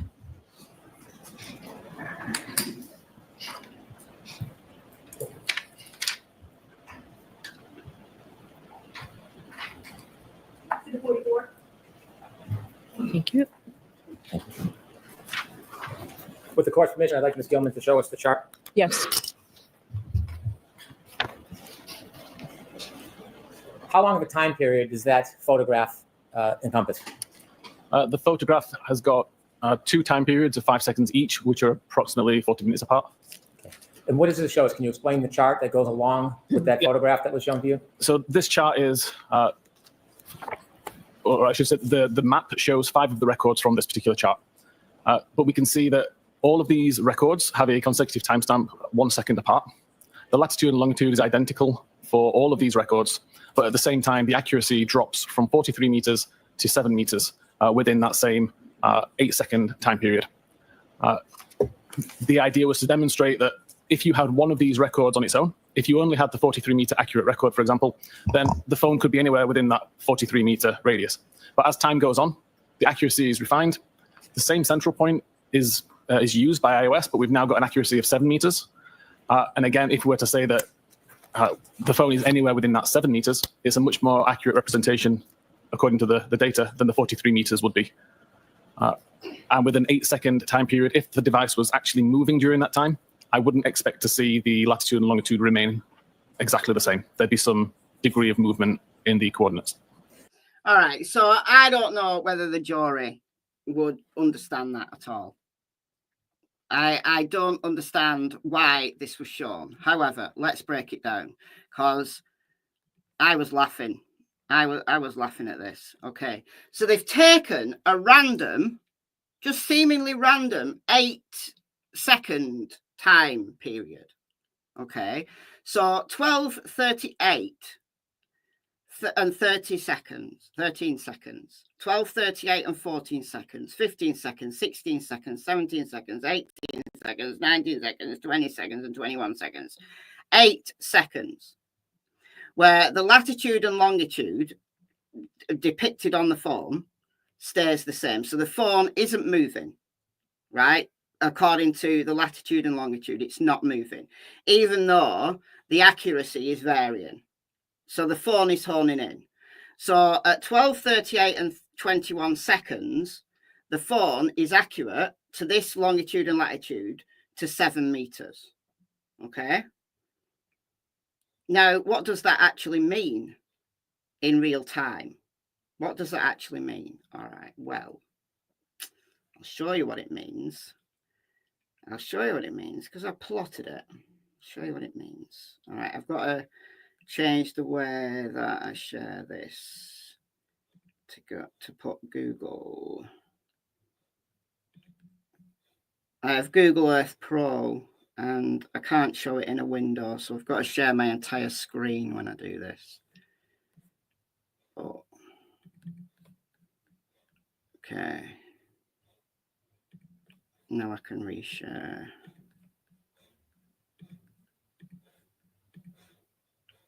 Like, I honestly don't know how the jury are going to work with this. All right, so.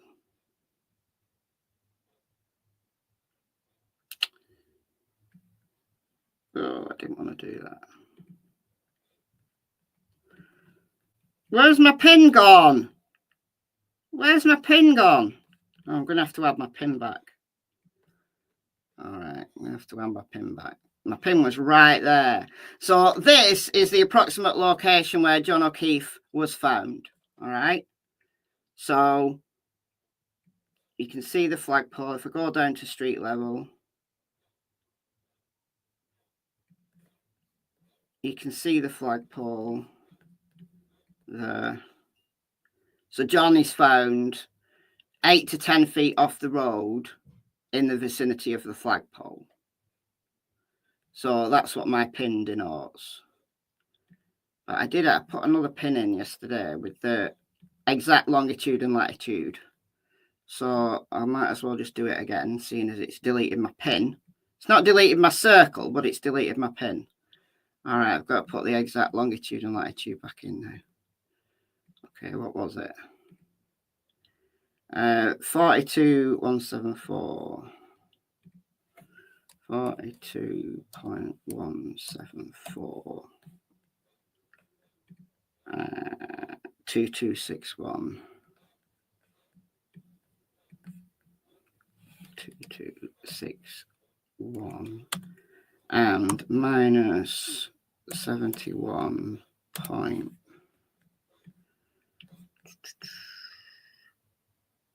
1537095. 1537095.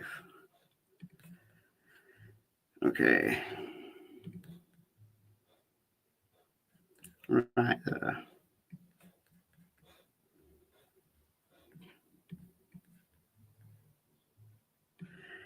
So for this 8 seconds, the phone, according to the longitude and latitude that's recorded on the phone, is right here. But it's accurate within 7 meters. So at 12:38 and 21 seconds, it's accurate within 7 meters. So a meter is 39 seconds. But we'll use, I can't work with meters, but because Mr. Whiffen is working with meters, then I'll work with meters as well. So it's accurate within 7 meters. So let's do 7 meters. 7, well, it's nearly 8 meters. So what's the jury to make of this? Because even in its most accurate state, it's only accurate within 7 meters. So the phone could be in the house. The phone could be in the house, or it could be on the lawn, or it could be in the approximate area where John was found. But if it's in the house, it's on the outer limits of this accuracy. If it's at the flagpole, it's in the outer limits of its accuracy. So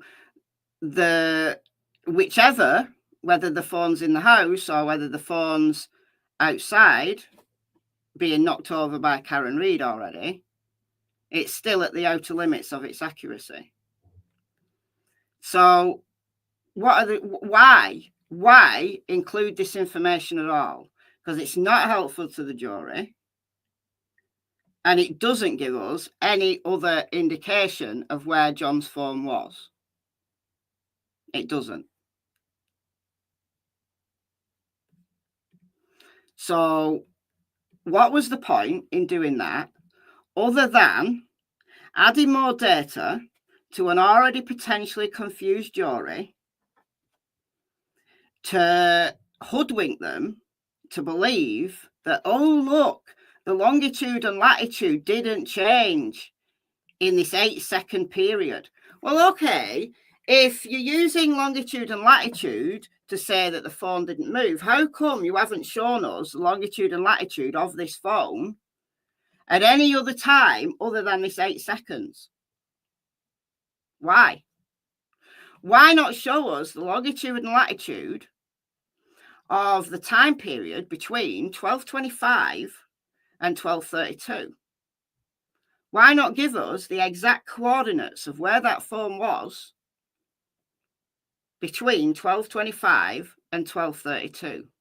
If it's so important to show the jury this 8 seconds of a time period, hoodwinking them, believing that the phone isn't moving at all, why not show us the exact coordinates of that phone between 1225, when John O'Keefe likely got out of Karen Reid's car, and 1232, when supposedly Karen Reid hit John O'Keefe and flung him across the lawn, and he died? It's incredibly disingenuous to show this without that context. It's completely misleading. It's saying to the jury, oh, look, there's lots of numbers here. This is really important. And these numbers are not changing. Well, do you know, to change your latitude by 1 degree, so this is your degrees here, 42, you've got to walk 69 miles. To change it by a minute, you've got to walk about a mile and a bit. To change it by a second, you've got to walk 101 feet. But because we've got like lots of like microseconds here, we know this phone doesn't move. We know it doesn't move in this 8 seconds.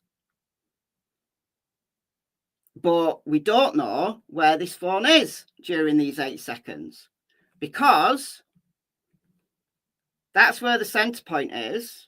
But the phone could be in the house, the phone could be at the flagpole, or the phone could be in a slightly more inaccurate ring, further away than 7 meters.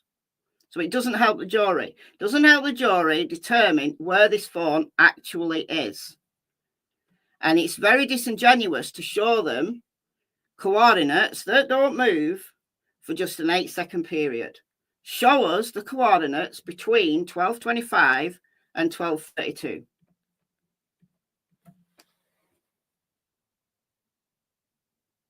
So